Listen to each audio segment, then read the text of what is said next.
자, 여러분 안녕하세요. 오늘은 가슴이 답답하다라는 것과 가슴이 아프다, 가슴 통증이죠.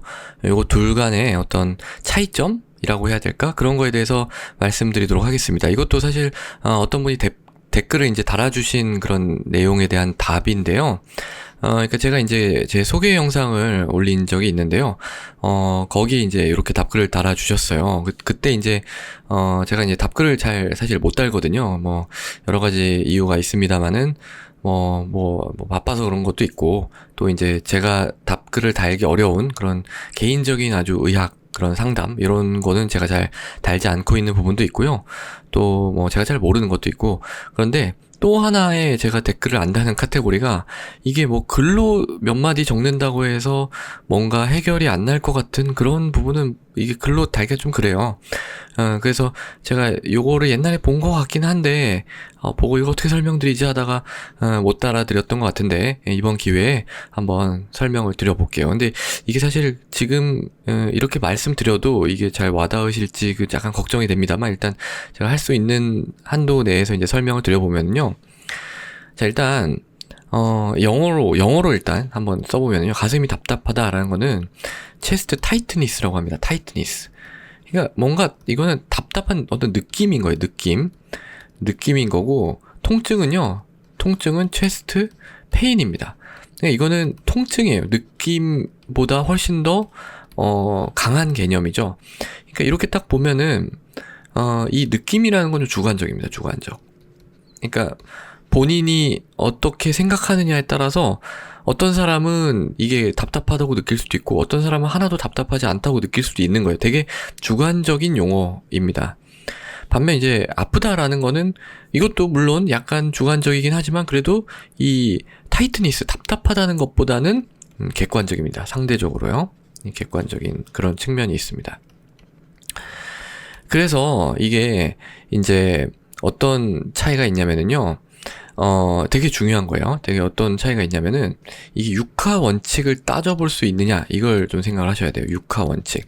왜냐면은, 우리가 이 가슴 통증이라 그러면 의사들이 굉장히 많이 좀 신경을 쓰거든요. 왜냐면은, 요거는 이제, 심장병의 어떤 가능성을 생각할 수밖에 없잖아요. 가슴이 아프다고 하니까. 물론 뭐 다른 거 많이 있습니다. 위험한 거 많이 있고, 제가 이 통증, 이 간별, 흉통의 간별만 엄청 뭐 여러 영상에서 말씀을 드렸어요. 그래서 다시 지금 늘지 않는데, 심장병 걱정이 많이 됩니다. 그래서, 만약에 가슴이 아프시다고 하면, 거기서 끝나는 게 아니고, 자세하게 들어갑니다. 질문이 자세하게 들어갑니다. 질문을 자세하게. 그러니까 어떤 질문들이 나오죠? 네, 육하 원칙입니다. 언제 아팠어요? 언제 아픕니까? 온셋이죠, 온셋. 또 이제 육하 원칙에는 안 들어가지만 얼마나 오랜 기간 동안, 또 언제 들어간다고 칩시다. 한 번 아프면 뭐 5분 아픈가요? 1시간 아픈가요? 이제 또 어디서, 그러니까 어디서는 로케이션이죠. 어느 부위가 라는 겁니다. 가슴 한 가운데가 아픈가요? 아니면은 이 조금 왼쪽 가슴이 아픈가요? 그러니까 느낌이 어떤가요? 이건 어떻게 들어가는 거죠? 조이는 듯이 아픈가요? 아니면은 누가 꾹꾹 눌리는 듯이 아픈가요? 망치로 때리는 듯이 아픈가요? 여러 가지가 있잖아요. 예, 그래서 이런 원칙들을 쭉 이제 한번 찾아 나가야 되는 거예요. 왜냐하면 이 통증의 감별을 위해서. 근데 이걸 그대로 답답하다에 한번 적용을 해볼까요? 그러면은 적용할 수는 있는데 대답하기가 되게 쉽지 않아요. 보세요. 언제부터 답답하셨어요?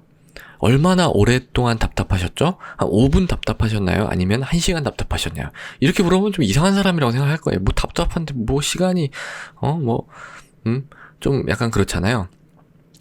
그리고 또 이제 뭐 어디가 답답하세요? 그러면 뭐 가슴 한가운데가 답답하세요? 아니면 왼쪽 가슴이 답답하세요? 오른쪽 가슴이 이게 이상하잖아. 그냥 가슴이 답답한 거죠. 어떻게 답답하세요? 이거는 더 이상한 게 답답한 것 자체가 어떤 느낌이에요. 그래서 이렇게 여쭤볼 수가 없는 거예요. 그래서 이 타이트니스, 이 통증 같은 경우에는 추가적으로 캐릭터라이제이션이라고 합니다. 이 통증의 특성화, 캐릭터라이제이션을 이제 할 수가 있는데요. 이 가슴 답답증 같은 경우에는 할 수는 있지만 제한적이다 라는 겁니다. 그래서 실질적으로 보면은요, 이 가슴 답답증 같은 경우에는, 그러니까 요게 이제 제가 오늘 말씀드릴 첫 번째 맥락이었고요. 이게 굉장히 좀 어렵네요, 이게. 자, 첫 번째 맥락은 요거고, 두 번째로 말씀드리고 싶은 거는, 이 가슴이 답답하다라는 것은, 어떤 기질적인 그런 원인보다는, 기질적인 원인일 수도 있습니다. 보다는 그래도 약간, 다른 원인. 그러니까 뭐 심리적이랄지, 이런 가능성도 꽤 높다고 저는 생각을 합니다. 근데 이제 이 가슴 통증도 마찬가지예요. 가슴 통증도 이 두 가지가 다 있는데 그래도 기질적 원인을 조금 더 우리가 잘 찾아봐야 되는 그런 영역에 속하는 거죠. 그래서 요게 이제 두 번째고요. 근데 세 번째는 이렇게 이제 생각을 하지 않아야 되는 그런 분이 있어요. 그러니까 가슴이 답답하다고 해서 그러면 심리적으로 그냥 뭐 불안하고 뭐 그래서 그냥 답답하신 거다 이렇게 생각하면은 안 되는 게요. 좀 약간 통증이라고 하는 그런 감각이 이상하게 좀 잘못 전달되어 잘못 뇌로 이제 전달이 돼가지고 그냥 답답하다라고 느끼는 경우도 있습니다. 그런 경우가 있어요. 그러니까 통증이 모호하게 전달해서 답답하다라고 느끼는 경우가 있습니다. 특히 어떤 경우에 그러냐면 고령층, 노인이거나 여성분들이 더 그래요. 그래서 저는 그냥 가슴이 답답하다라고 해서 왔는데 심근경색인 경우도 제가 예전에 이제 전임이라 할 때 본 적이 있습니다. 제가 이제 다른 동료랑 그 토의를 했거든요. 이분을 캐스를 할 것인가 말 것인가. 저는 이제 사실 하자는 쪽이었고 그 동료는 심전도랑 뭐 이런 괜찮으니까 하지 말자라는 쪽이었는데 일단은 저는 심전도에서 이제 AVL에 아주 서툴한 T-웨이브 인버전이 있었는데 요거랑 이제 노인 여성분에서는 이 흉통이 좀 이상한 형태로 나타날 수 있다라는 근거로 들어서 저는 하자고 했었거든요. 그래서 이제 했는데 결론적으로는 레프트 서컴플렉스에 거의 99% 정도 거의 토탈 오클루전이 있었어요. 그래서 이런 특수한 경우, 그러니까 특수한 경우라고 할 수도 없죠. 또 이제 면역 저하자도 마찬가지입니다. 면역 저하자도 마찬가지고 약간 이 어떤 기존 병이 있는 경우에는 통증이 약간 좀 답답하다는 식으로 표현이 될 수도 있습니다. 그러면 이제 제가 아까 얘기했던 이 캐릭터라이제이션 들어갑니다. 언제부터 답답하셨어요? 이거 들어가면 얘기를 잘 해주세요. 또 이런 분들 같은 경우에는. 그래서 제가 이제 중요하게 생각하는 거는 이 환자분이 답답하다, 통증 이렇게 이제 말씀을 하셨을 때 그거에 대해서 답답하면 통증이요 이게 아니라요. 조금 더 자세히 캐릭터라이제이션을 해서 좀 더 자세히 물어봐서 그 얼마나 대답할 수 있느냐, 어떤 식으로 대답하시느냐에 따라서 이게 기질적 원인이냐, 심리적인 어떤 다른 원인일 가능성이 높으냐 이런 식으로 조금씩 어프로치, 접근해 나가는 것이 조금 더 중요한 게 아닌가 이런 생각이 듭니다.